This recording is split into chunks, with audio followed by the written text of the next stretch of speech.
I've come to the conclusion that any of the characters who were inspired by the popularity of Conan the Barbarian, such as Claw, Cole, Star, and Red Sonja, they are all essentially the same character as Conan, and each story that features these characters is really just an exercise to show us a very interesting world, or a new aspect of a world that we have come to be very familiar with if we are longtime readers, as is probably the case with Conan, who has more stories than any of these characters.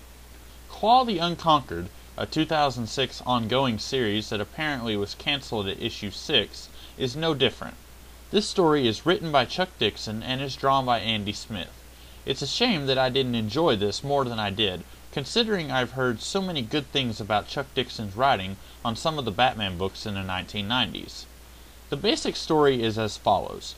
Following an encounter with Red Sonja in Red Sonja Claw, the Devil's Hands, Red Sonja cuts off Valken Scaramax's evil demon hand. At the beginning of this story, Valken, who I will call Claw from this point forward, discovers that his demon hand is growing back, much to his dismay. Claw meets with a witch named Saturina, who promises him that she can have his evil hand permanently removed if he goes on a journey to the Gate of Sorrows. Saturina finds out that Claw attempted to remove the hand, and she seeks out the hand, which she believes correctly is going to grow into a fully formed evil version of Claw. She sends the evil Claw on a mission to the Gate of Sorrows, just as well as she did the original Claw, and he cuts a path of destruction and tragedy everywhere he goes. There is an order of holy knights who are selected to go to the Gate of Sorrows and stop Claw. They believe that Claw, even if he is unaware of it, is a tool of evil and will be used to unleash a horde of evil sea monsters into the world. There are surprisingly several elements here that could have been interesting, but alas, it seems that this series, which ends on a cliffhanger, will never be resolved.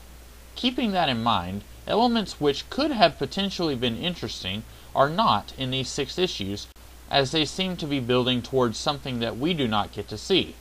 I will attempt to be fair and judge this book on what we do have, so I won't berate this book heavily because it ends on a place where we say, and then what? As I said earlier, Claw really seems like Conan in everything but name only. He's an outsider that people either want to use, want to kill, or just want to stay away from, which is the same relationship that the various societies of Hyboria had with Conan in the material that I've read. This book doesn't give us very much about who Claw is, other than he's silent, he will kill anyone for the right price, and at one point he attacks his companions unprovoked when he finds out that they are werewolves. Anything this book does try to tell me about Claw is what I already know about Conan. I mentioned in my review of Star the Slayer that if I am going to read a story about a character who is a ripoff of an existing character, as Claw is with Conan, then I want the ripoff character to be different enough for me to justify reading it. This version of Claw is no different, as far as I can tell, and in pages where people don't call him by name, anyone could be forgiven for thinking that this was actually Conan the Barbarian. The closest Claw comes to having any kind of arc is deciding that he would rather keep his demon hand and save the world than possibly lose his demon hand if it meant the enslavement of the entire planet at the hand of evil sea monsters. I guess this is better than him not having an arc at all, but all it really tells me is that Claw is thinking very practically, and if he was going to make a choice that is contrary to what he does do, then he'd be a very stupid man. Throughout most of this book, we get the sense that Claw would stop at nothing to get rid of his evil hand. I wish we could have seen some evidence earlier in the book that Claw would make this decision he ultimately makes before the very end of the story. Something to clue me in that this guy isn't completely selfish and self-absorbed, other than happening right at the very end of the story. The rest of the characters in this book are sadly given even less time to be fleshed out or explored.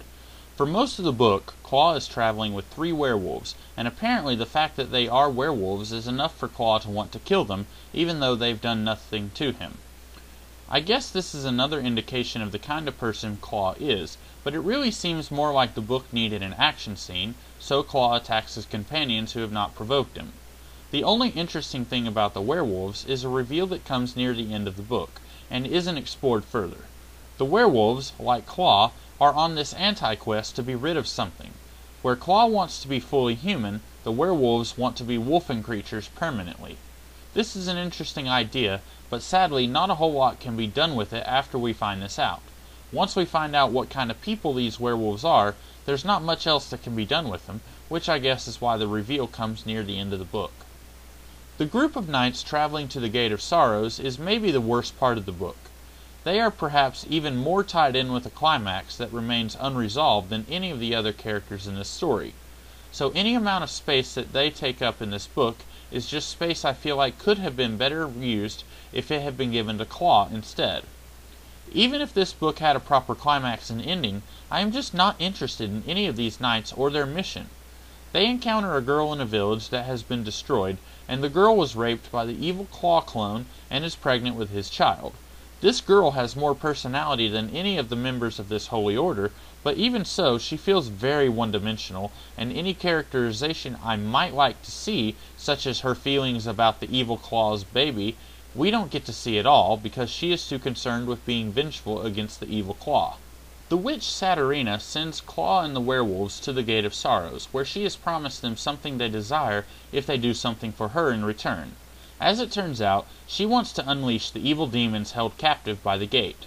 Saturina barely has any screen time in this book, and every time she is interacting with Claw and his companions, she is always speaking very vaguely, and her suspicious manner makes me question just how smart Claw and these werewolves actually are. But then at the end of the book, after Claw and the werewolves arrive at their destination, Saturina wants to kill Claw because she has the evil Claw to perform the task that she needed Claw for originally. This comes out of nowhere, especially when you consider that Saturina was still giving Claw and his companions instructions after she had found out about the existence of the evil Claw and sent him on an identical quest. Those are the characters this book gives us. The only one that is developed at all is Claw, and he is a duplicate of Conan, which doesn't interest me at all, since I could have spent the money I spent on this book on the original guy in a complete story. Even though the characters aren't very well thought out, the seeds of a story that we get here could have been good if this book had been given more room for it to play out. The idea that Claw is going to be used to unleash a horde of monsters very similar to Cthulhu and his family is instantly accessible, even to audiences who have never read Conan or H.P. Lovecraft. The problem is that the story simply stops with no conclusion at all, and interesting ideas that I would like to see play out aren't enough to make me want to give this book a recommendation. If you are interested in Claw the Unconquered, I would suggest seeking out some of his appearances from the 1970s, or seeking out the real deal and reading some Conan stories.